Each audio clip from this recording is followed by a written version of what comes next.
Hi, everyone. I pray that wherever you are, God is just pouring out His blessings. I pray that you know how near He is and how much He loves you. Hey, as we get closer to this incredible moment, milestone, that only by God's grace, but taking the step that will actually have meant that I have walked the distance of the earth at the equator. Many people ask me, how did you get started?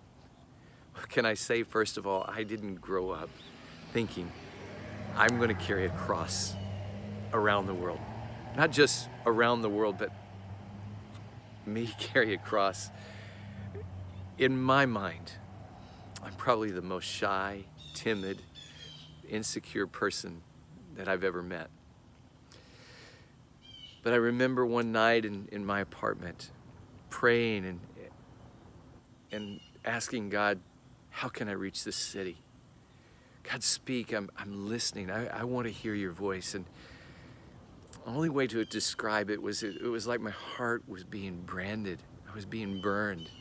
I felt like God said, I want you to make a 12-foot wooden cross and begin walking through the streets of your city on Good Friday. I have to say, I thought that was the dumbest idea I ever had. Satan, get thee behind me. I began to pray again, Lord, I'm listening, your servant is listening. Kind of, if you remember in the book of Samuel, Samuel saying, speak, Lord, your servant is listening. And again, it was just like my soul, in my mind, in my heart was just being branded.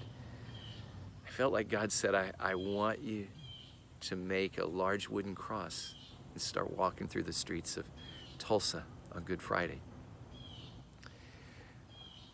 I knew God makes more sense than this. So I opened the window. Surely I wasn't getting enough fresh air.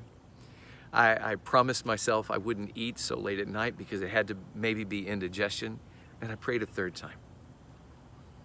And this time as I prayed, it was the same thing. I want you to make a large wooden cross and begin walking through the streets of Tulsa on Good Friday.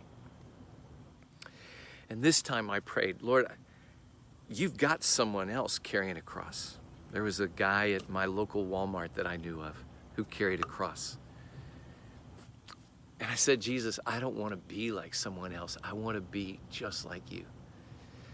I felt like he whispered to my heart, son, that's the most religious excuse you could ever give me. If I called you to preach, you would be honored.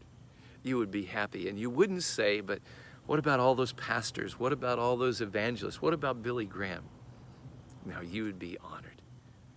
You just don't want people to think you're weird. And you know what? He was right. And I felt like he went on and said, son, anyone can carry a cross. Simon carried my cross. Anyone can die on a cross. 2 thieves died on either side of me. But only one could die for the sins of the world. I want you to take that cross. And I want you to identify that message of love in the highways and the roadsides of this world, where there are no meetings, where there are no churches. And if you lift me up, I will draw all men to myself.